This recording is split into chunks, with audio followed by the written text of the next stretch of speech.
welcome back. Let's pick up where we left off. Enjoy part two. Well, yeah, I don't know. Um, I just know that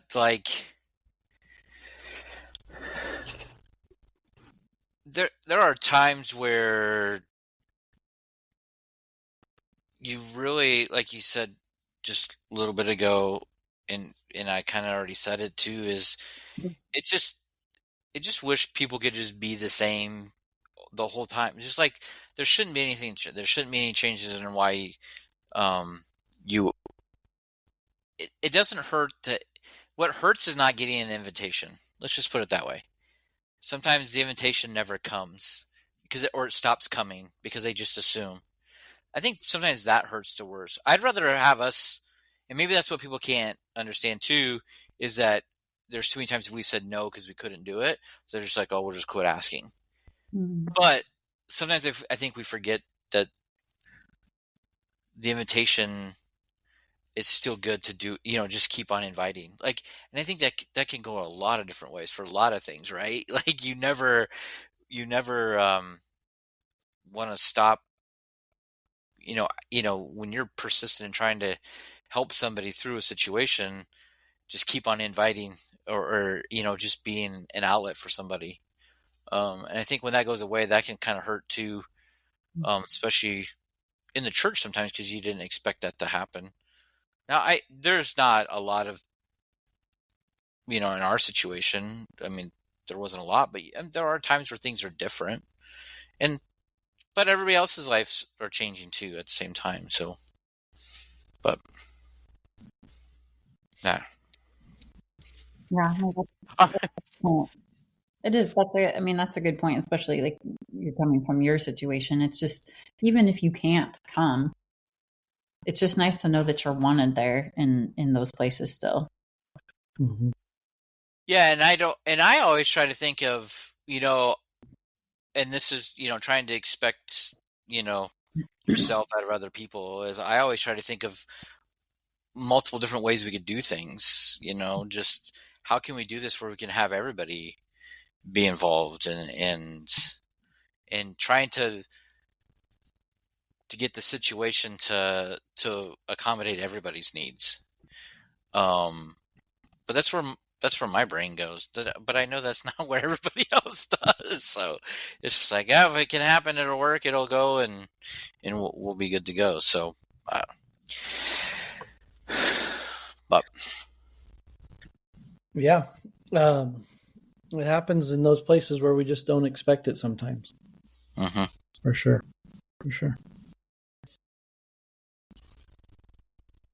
So what about places in your life? Like, let's talk about you two. We can start to unpack a little bit. What about?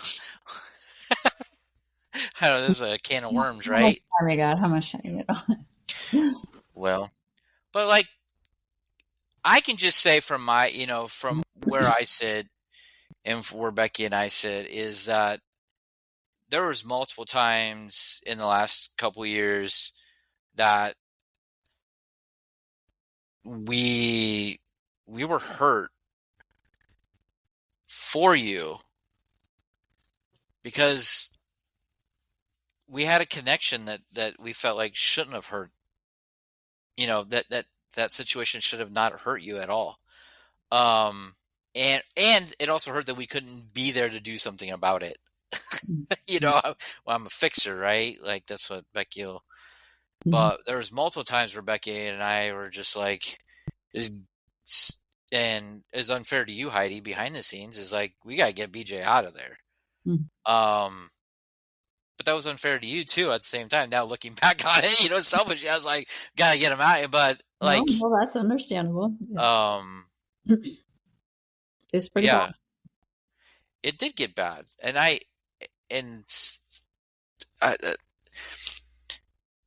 That hurt that I, got to hear from you guys. I can't imagine. I mean, I don't even have the right words for anything of this. It's just, it is disgusting, and how the situation played it out, how it's still playing out still. I don't know. I moved on. I quit asking. Like, I know where you guys, I know that, some of it was being able for you guys to, getting to having your guys', being married and being out there and just having your story being heard, without even like having to promote your story. Like, you're there, you're people, you're real. Like, this is who we are. But yeah. Yeah, we talk about layers. There's a lot of layers. I think, we both sat individually with Jeff, who I really do hope you get to have him on, because he's phenomenal. But the layers to the hurt, I mean, it was the expectation of response. That was part of it. I think, we were talking about people that you've known and you expect a response out of them because you've known them and you believe that they know you and your heart and your character. And when you go through something, when you go through something at this level and there's nothing but silence on the other side, and that what's being said, that there are lies, there are deceit, and you're sitting there thinking, sure, I mean, for me, I'll speak for me, like, surely somebody's going to come and ask the questions. Surely somebody's going to come sit with me. And now there were those people, and those people, the people who did ask those questions, it's not surprising, because that's who they are. And that's just who they are. They're fierce. Same as you two, they'll ask the questions, they'll sit with you in it. And it doesn't seem to be hard for them to do that.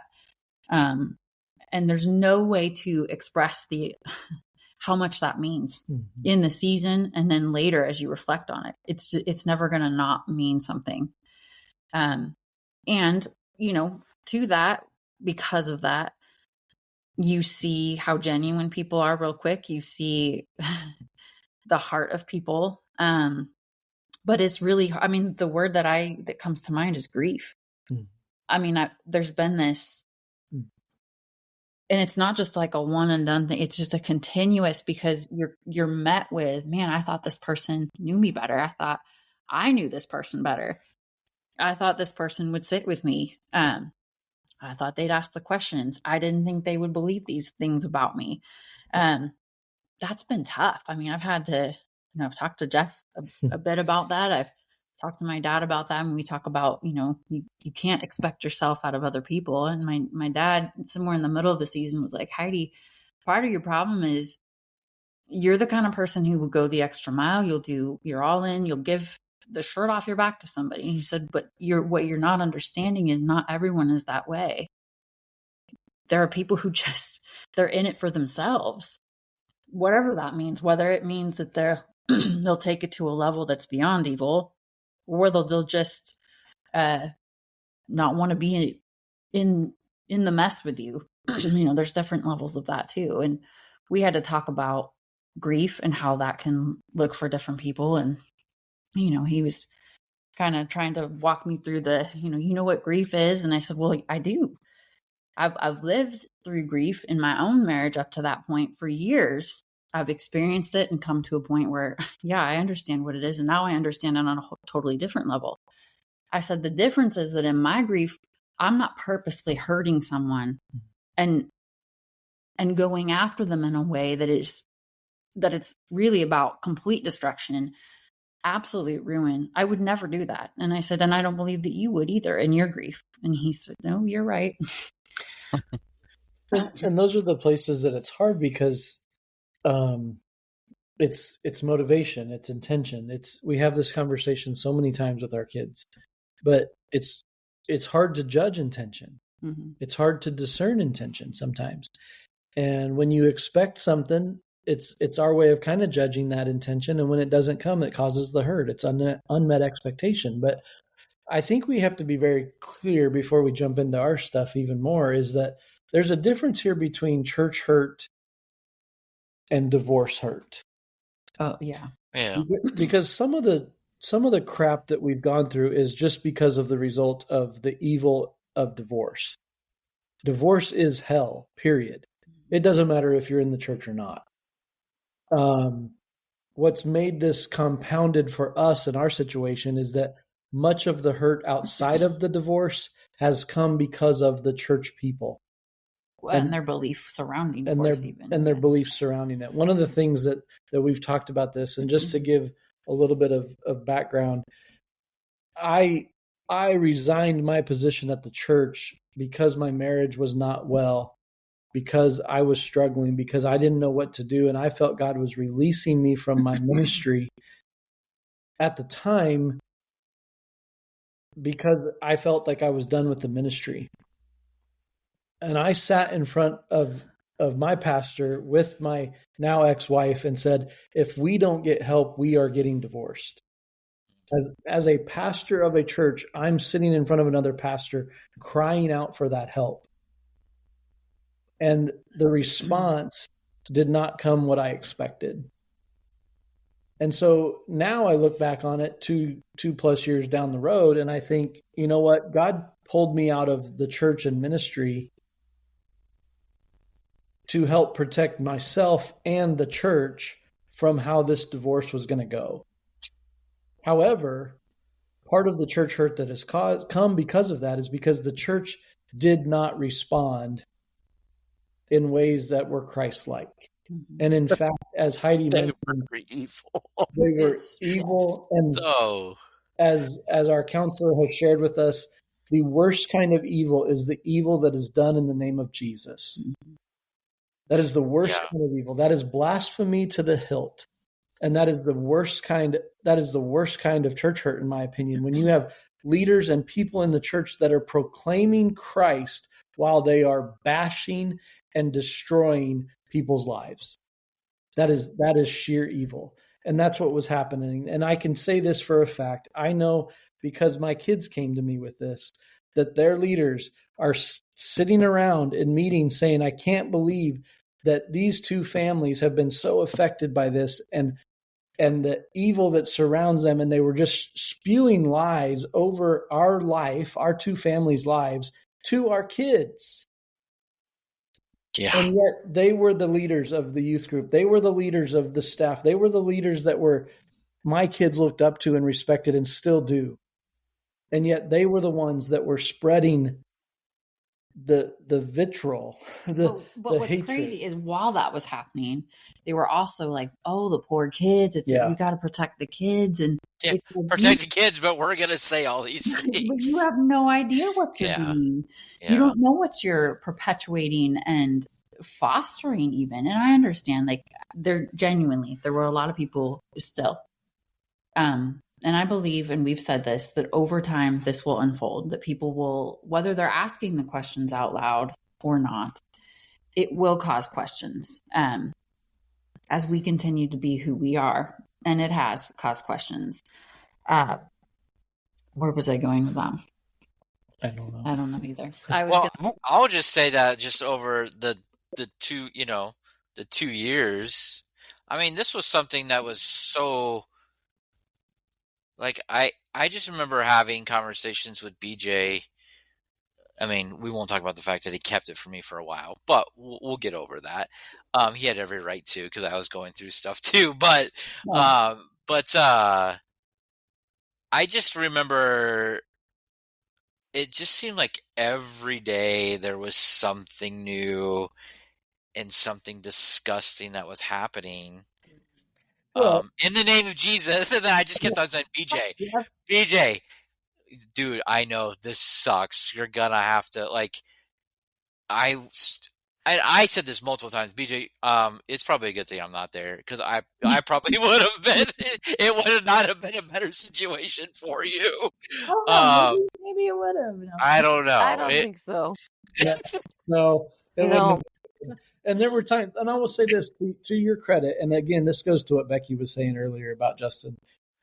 Justin is the epitome of an advocate and a defender, and there were numerous times that you offered to come out and to be here and to help, or just to sit with me, or to I mean, and I want to say this is for me, this hurt because I've been on both sides of the table in this church hurt discussion. And I know that I've caused it. I've been a stumbling block for others, but in this season and what this has caused for me,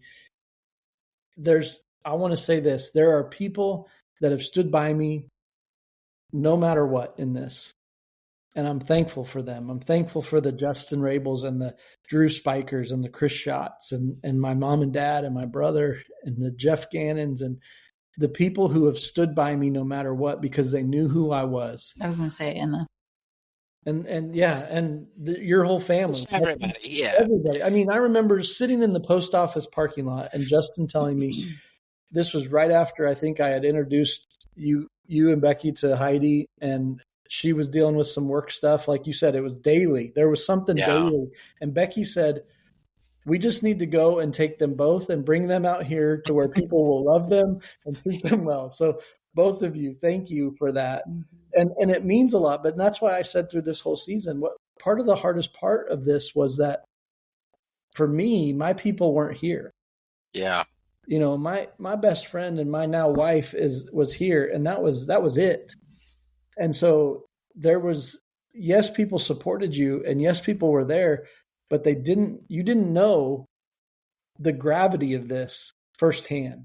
You didn't know, like my parents said this too. They knew it was bad. They knew they walked through the whole divorce with me. They knew things were bad clear back when it started, you know, and yet until they came out here and visited me, my dad said to me, he said, BJ, I knew it was bad, but now seeing it firsthand, he goes, I didn't know it was this bad.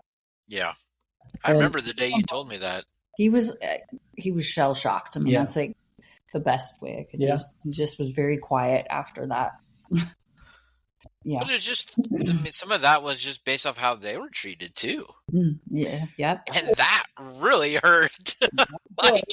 That starts it because they had nothing to do with it. 100%, yeah. And then when they're roped into the whole thing and they're manipulated and used like they were through the separation and through the struggle and all the stuff, and then you know to be pit against me in certain ways, but then to come out here and again, like you said, yeah, they were mistreated while they were here a little bit, but they're like, you know, they've taught me these things, so it was like that's nothing compared. We get to go home. That's what my dad kept saying. We get to go home. I don't care about that. We get to go home. You have to stay here and deal with this every single day. And he was absolutely right. I mean, that's the thing we would used to say to each other. Heidi and I would say to each other, we'd have 2 or 3 days, good days in a row. And we were scared. We were scared to go to bed because it was like, tomorrow, what's going to fall? What's going to hit us? What's going to hit us tomorrow? Because we can't have this many good days in a row without something bad happening, whether it's people coming after our jobs, church people coming after our jobs and our livelihood, trying to utterly destroy us. I remember hearing the stories, and I wouldn't tell Becky everything daily just because I'd be like, I gotta summarize it for her. It just was like, it was overwhelming. Like, and then it would be a 2-hour-long conversation to catch up the last 2 days because there was just so much, and it was and it was so disgusting. Well, it just would make me sick to my stomach. Yeah, and Becky was just like, I need to quit talking about it. Like, and I was just like on this like adrenaline that I needed to do something. Like literally, it's glad there was 23 hours in between us for a drive because. Well, and you experienced it. You guys experienced it on the other side too, because there were people that you did try to. I mean, you tried to sit with every side, hear all things, and your experience in that was also hurtful. Yeah, and that's the thing there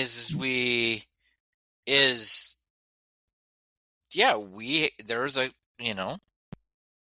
the leader of the church, the pastor of the church and his wife were somebody that we were friends with. And there's no relationship there anymore. There's nothing. Yeah.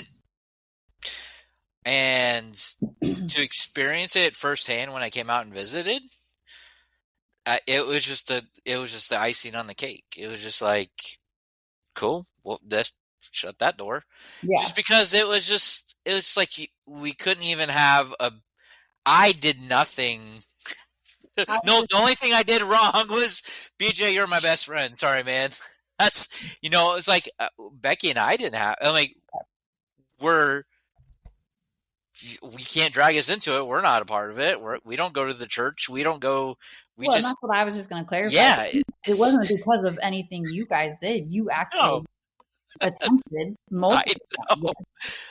And that's the crazy thing about the situation, which, and in no way, like, there was never a second where I felt like I needed to make a decision. I always, and even having conversations with BJ, even when he was hurting the most and we were having conversations, I mean, he would go out and he would say, hey, this is your, you do what you need to do. Because he never influenced it in the way that it's like, you have to make a decision. Mm-hmm. And I said, okay, well, we'll do a podcast together. And that's how I was joking. No, but so it's just, seeing it firsthand and just like being at, like, because I came and visited the church that you guys were at without you. And I didn't know anybody. I knew 4 people in that church. 4 people. And essentially 3 of them talked to me. and I refused to go. Well, it's because Becky was afraid that I was going to be myself in the middle of church service. Let's just say it wasn't a good thing that church didn't have a middle aisle. It would have been different. Well, I think I just had an experience there this weekend, but this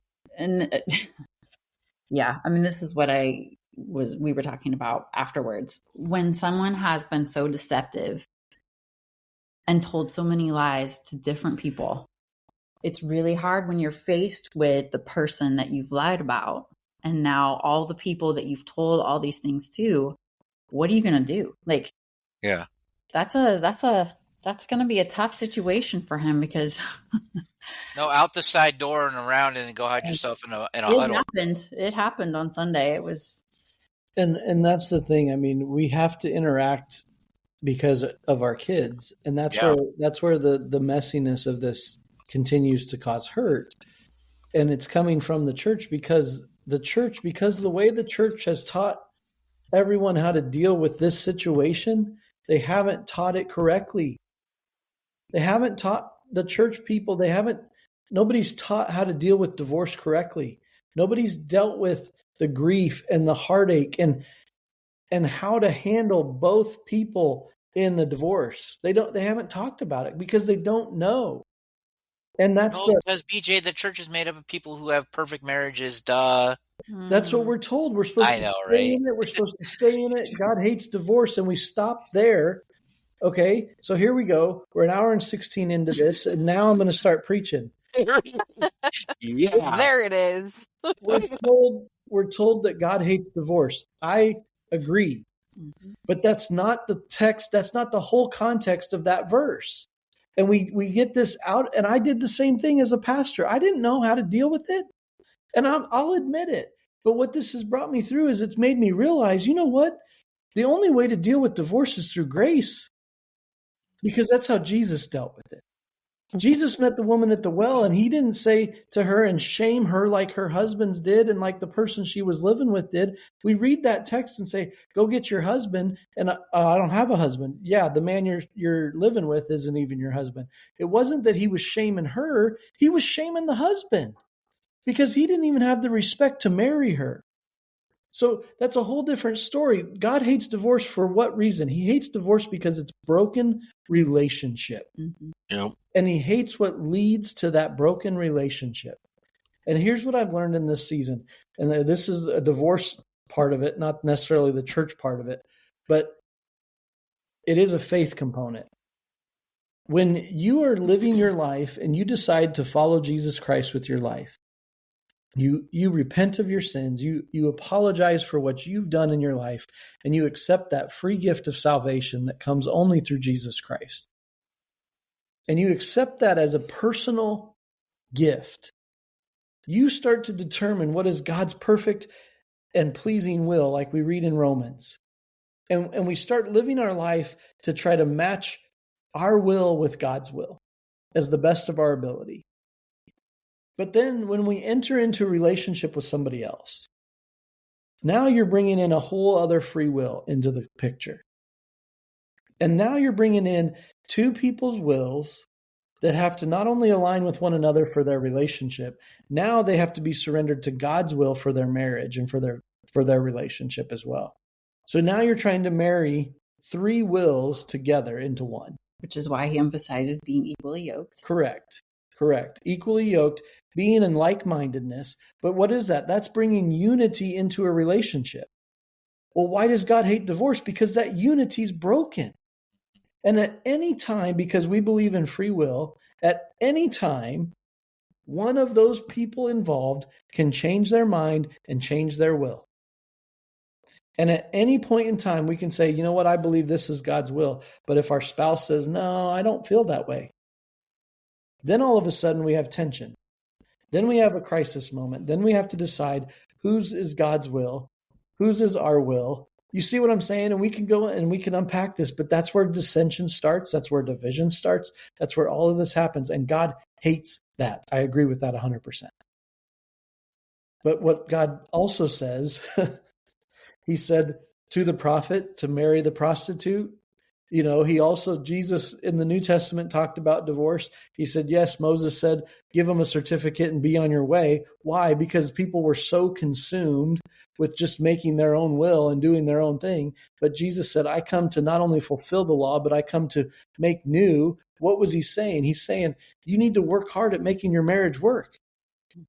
And we focus this on New Testament that means we take our man's interpretation that says divorce is not an option. How many times have we heard that in the church? Divorce is not an option. Jesus never said divorce is not an option. But that's what's preached from the pulpit.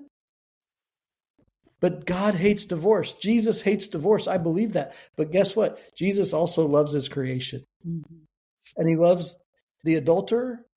He loves the liar. He loves the cheater. He loves any sinner there is, because that's who he created and that's who he died for. But when we get so consumed with right or wrong because of man's interpretation, and we start to judge that, and we dismiss and we isolate people, it's going to cause hurt. And we do it in the name of Jesus. Oh, we can help these kids, or we can help this broken family because they have nothing. But we're not going to go talk to the other party. We're not going to ever go help them, even though they were a part of our body. They were a part of our community. But we're never going to go help them, even though they're struggling just as bad. And in fact, we're going to make it even harder, and we're going to go after their jobs. We're going to go after their livelihood. We're going to go spread rumors and tell people our side of the story as if it's gospel when it's not. That's division. That's dissension. That is not Christ-like. And that's the problem I have with how the church handles divorce.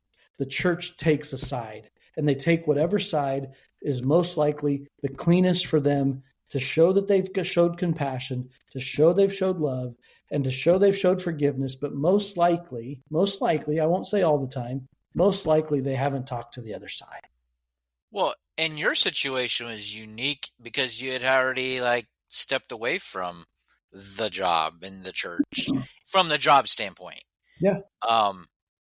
Well, that goes to my whole point. I knew this because I'd taught it. I'd counseled people going through it. And I knew I could not go through a divorce and still be in the church. Yeah, 100%. But somehow somebody else did with their credentials intact, and I didn't. Yeah. Sorry. I mean, I think, too, in line with what you're saying, and we've talked about this many times, it's the things leading up to the broken relationship that grieve God's heart. And you would never, one of the things that I talk about all the time with my kids, and we've talked about this, is the incredible parallels that God gives us in relationship here. And parenthood and marriage are two of those. And if we believe and sing the songs and claim the truth that he is a good father, and we think about how would we react when our child would come to us and say, this is what's happening in my life. These are the things that led to this broken relationship. This is where I'm at. I need help. I need counseling. Stand with me, whatever it is. We would never, I believe there are people who would, but I'm saying we're talking about us here. Us, yeah. We wouldn't sit and shame them. We wouldn't tell them, well, you know what? You just need to make it work.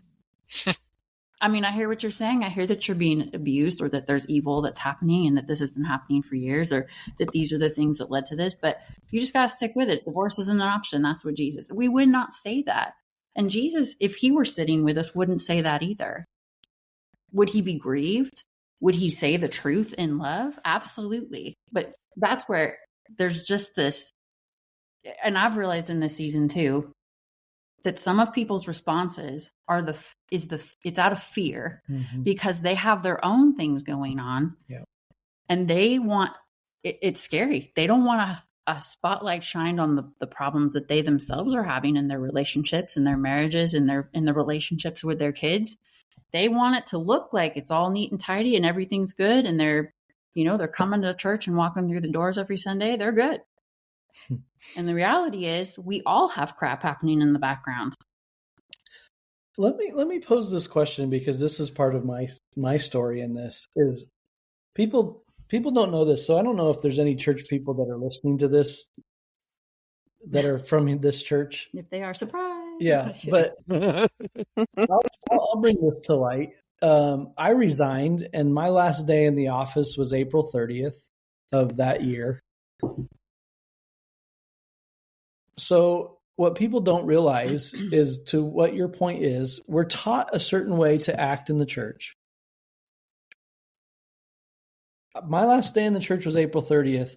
My ex-wife now and I were separated since February before. February, March, and April. What happens between March and April in the church every single year? Easter Sunday. The biggest Sunday of the church year. And every single Sunday, she would pick me up from the place I was staying. And a shout out to that couple that was in the church that helped us, that tried to help us. They are godsends. She would pick me up every single Sunday so we could show up together, sit together, put a mask on, that everything was fine. Why? Because, from my opinion, this is going to be bold, nobody in that church was willing to help us. So we had to pretend that everything was okay.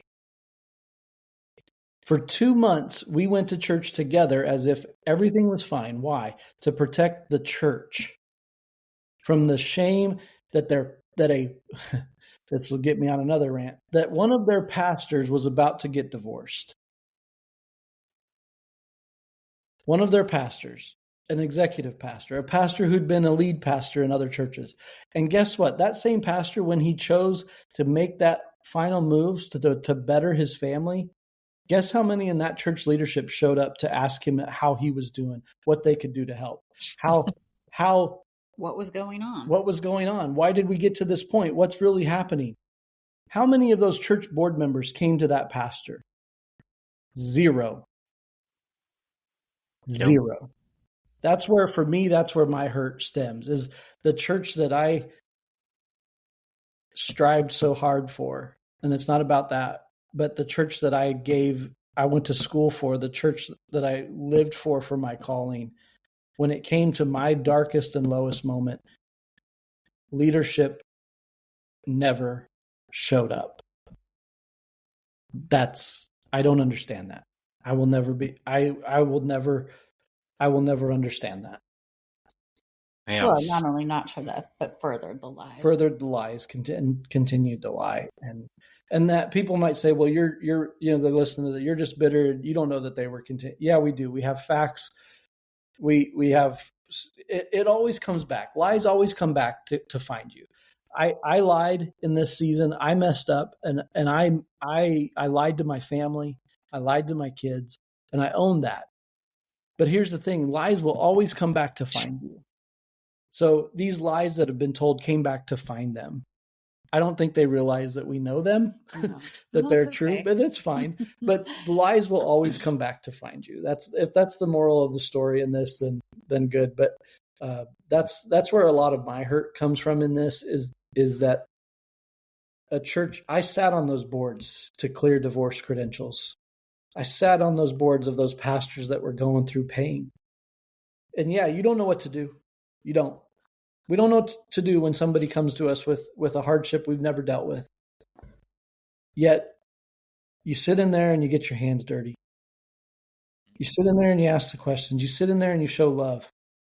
It's what did Jesus do when this is literal. What did he do when he found the woman in adultery? They asked to put him on the spot. What did he first do? He starts playing in the dirt. He literally is getting his hands dirty. And he's saying, what are you going to do about this? He's taking his time and he's sitting in the moment. He's sitting in the dirt. And what we've come to say through all of this season, nobody has to sit in the dirt with you. They don't have to sit in the mess with you. It can be too much for them. It can be triggering for them. They may have their own reason not to sit in the dirt with you. That's fine. We can accept that. It may hurt. Like we were saying earlier, it may hurt when somebody doesn't ask or somebody doesn't invite or somebody doesn't come around anymore.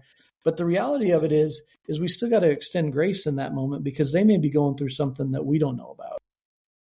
Well, it's just the empathy piece. Just empathy. But what we do ask in that moment is that if you're not going to come sit with us, which is fine, don't continue to spur on the other side of the story like it's the full truth and the only correct. If you're not willing to sit to hear that story so you can hear both sides, don't just hear one and further the game of telephone.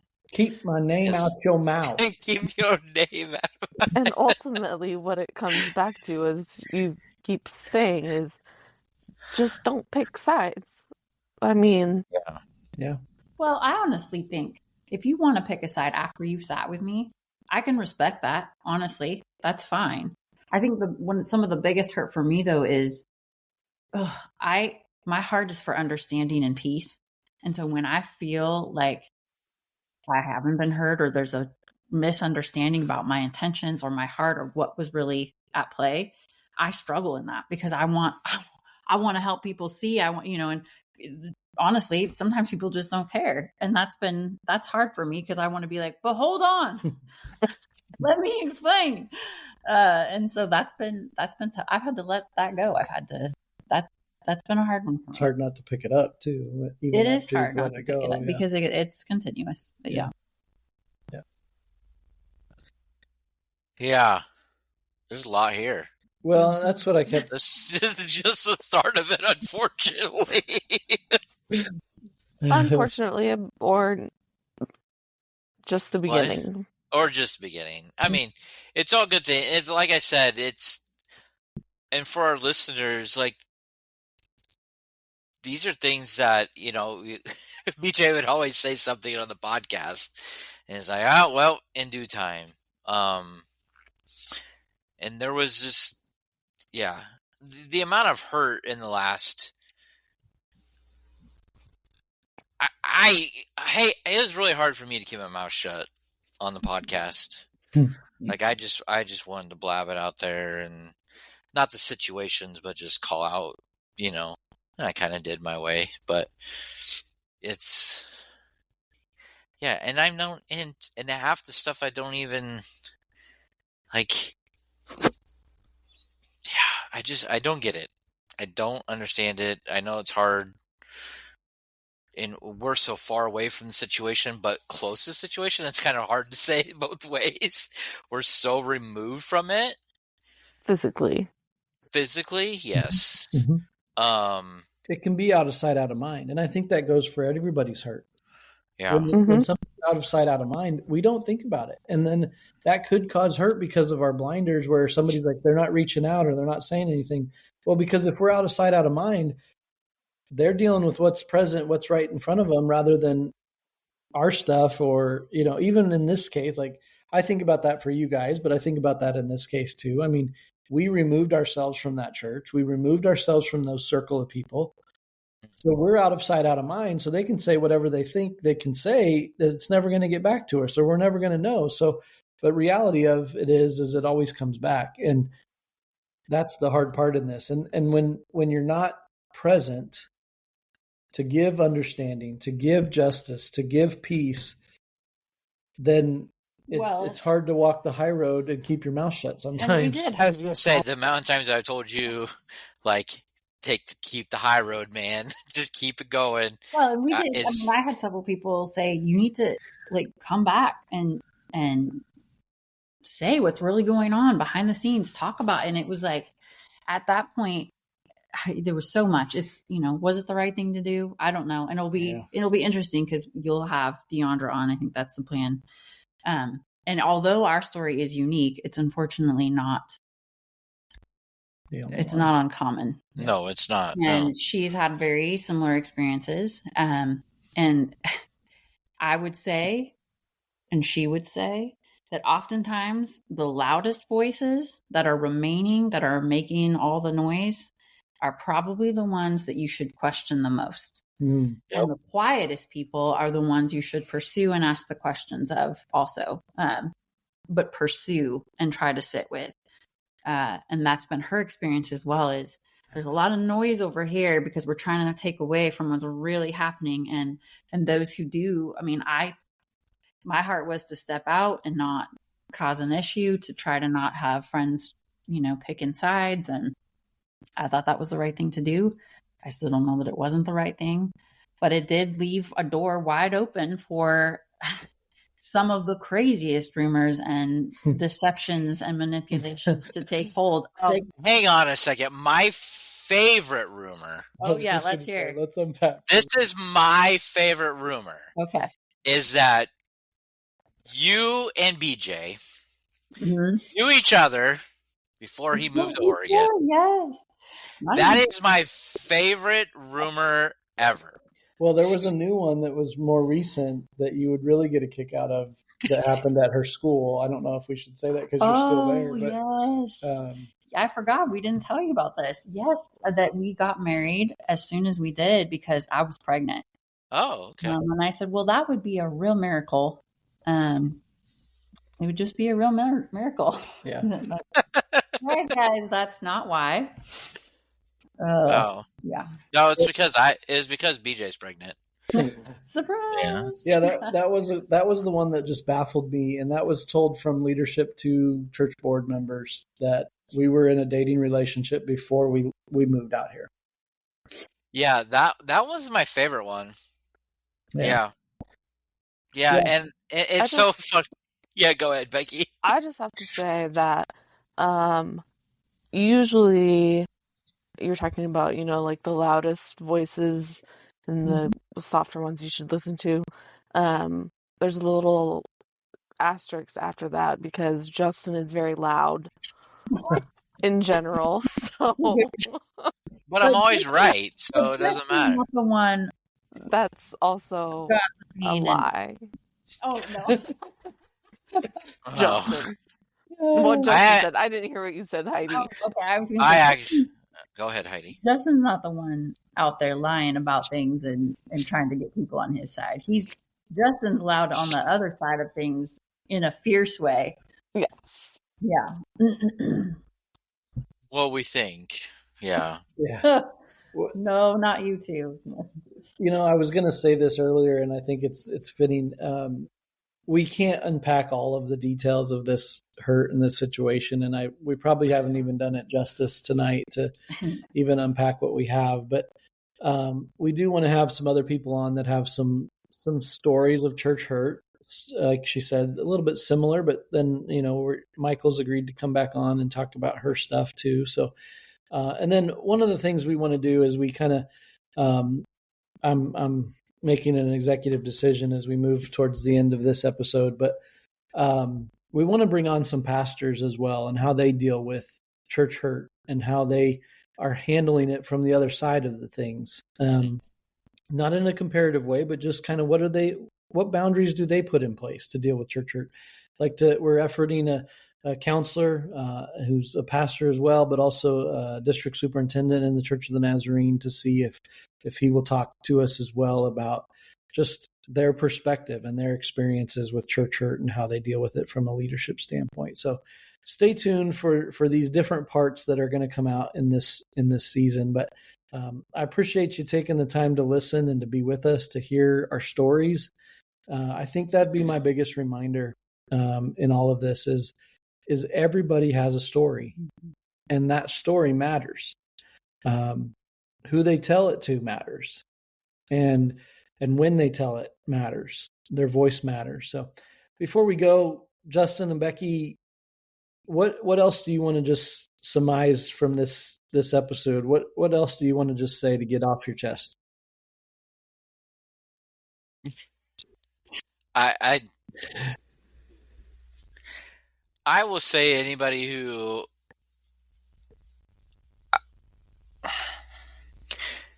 we've already said it a lot is that everybody's going through something.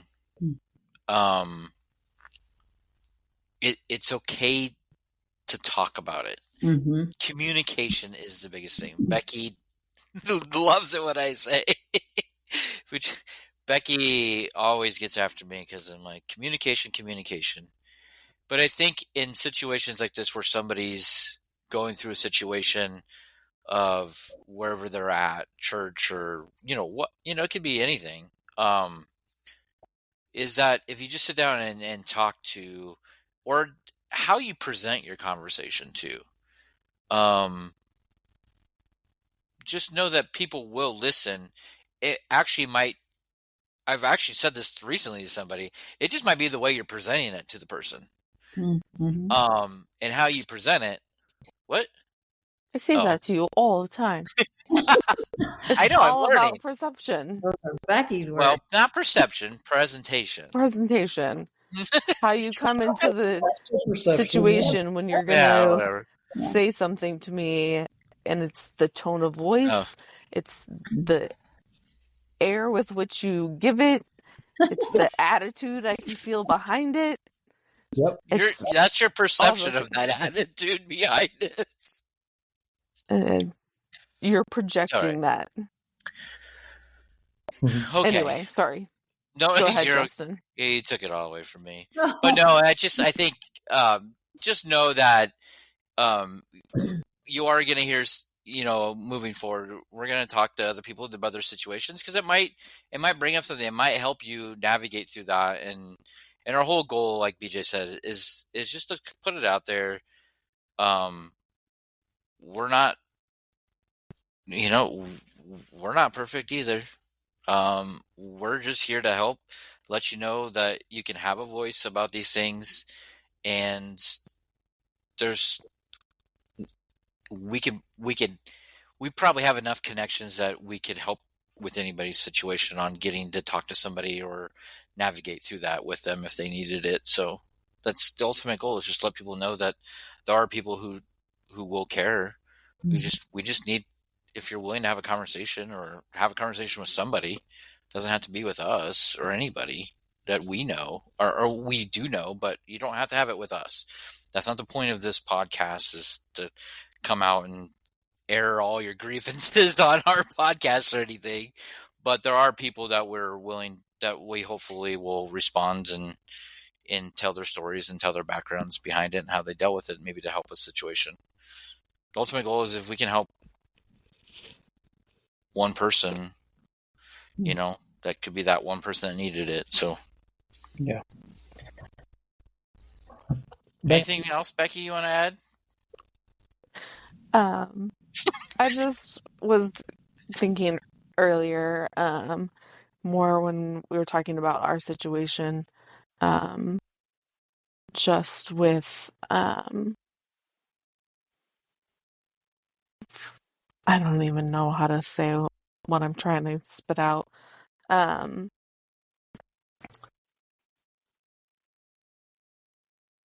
Just, yeah, I'll come up with it, and it'll be a cliffhanger for next time. Yeah, that's good. But she threw herself off because she was getting after me so much. Yeah. Well, if it comes to you, just interrupt us before we close out. But Heidi, what do you want to say before we move on? I think just in line with what Justin was saying, I hope people don't hear this in here, like also what you were saying, bitterness. That we're sitting here just trying to, that we're doing the same. Like we're just trying to throw people under the bus. We're trying to call them out as much as sometimes we might want to do that. It's not about the bitterness. It's about telling the truth of of the stories that have happened, the experiences that we've lived and experienced. I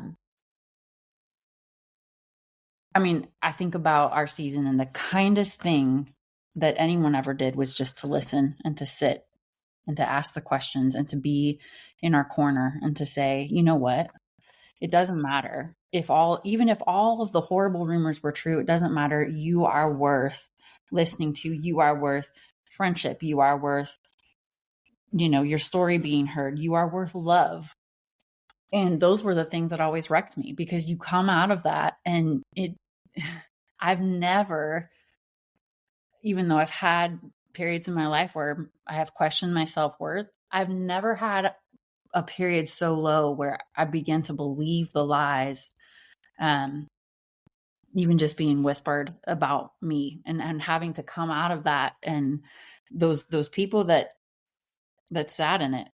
And they didn't even have to get super messy, but just to say, you know what, you are worth good things. You are worth kindness. And even if that's not the exact words they said, just by their actions, I mean, you two have done that. Mm-hmm. And like Justin was saying, if we can be that and sit with others in their story, and that's what I have said, I hope that I have never caused someone to feel less than, or to leave a church, or to feel misunderstood because I didn't sit with them in it, or because I believed something that was said.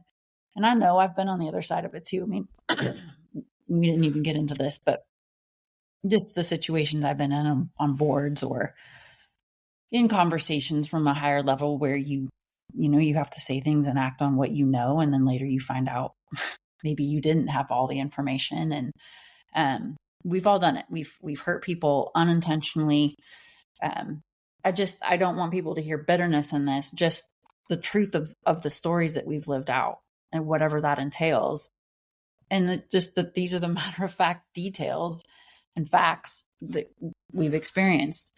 And that we're telling our stories in the hope that it will inspire communication and conversation, and that people know we will sit with you. We will listen.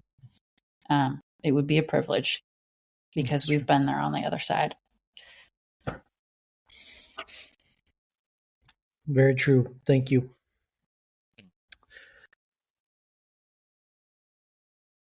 How about you? Yeah, I was just saying, should we give you a time limit? No, just joking. Yeah. No, I agree with everything that's been said in that vein. There's always a place, but I would also say this to the person who's in it. If you're the person that's experiencing the hurt, you're feeling the isolation, where you just want this is hard.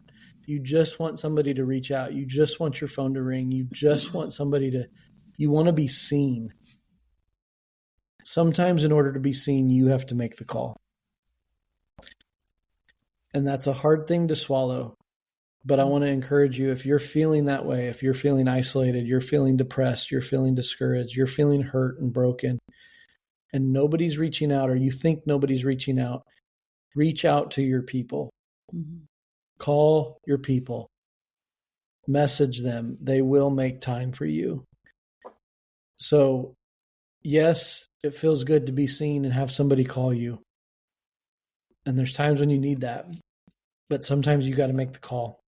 And you got to call and reach out for help. So I would just encourage people to remember that as well. Amen. And check on your friends. Yes, check on your friends. Just shoot a text that doesn't have anything to do with anything, but just say, "Hey, how you doing?" and let it run from there. So, yeah, Becky, you should text me more often. Oh my word! My thumbs would fall off. Well, again, these stories have not been meant to bring bitterness or anger back to the surface, but rather just to bring truth and our side of the story, or our story, to the conversation of how it plays together. So stay tuned for a lot of other stories to come, and some perspective that we need to hear. What do we do with this? What do we do with this? So what do we do with this? Those are all things to come as we travel down this road in the first part of the season, Church Hurt. So thanks for joining us. Be here.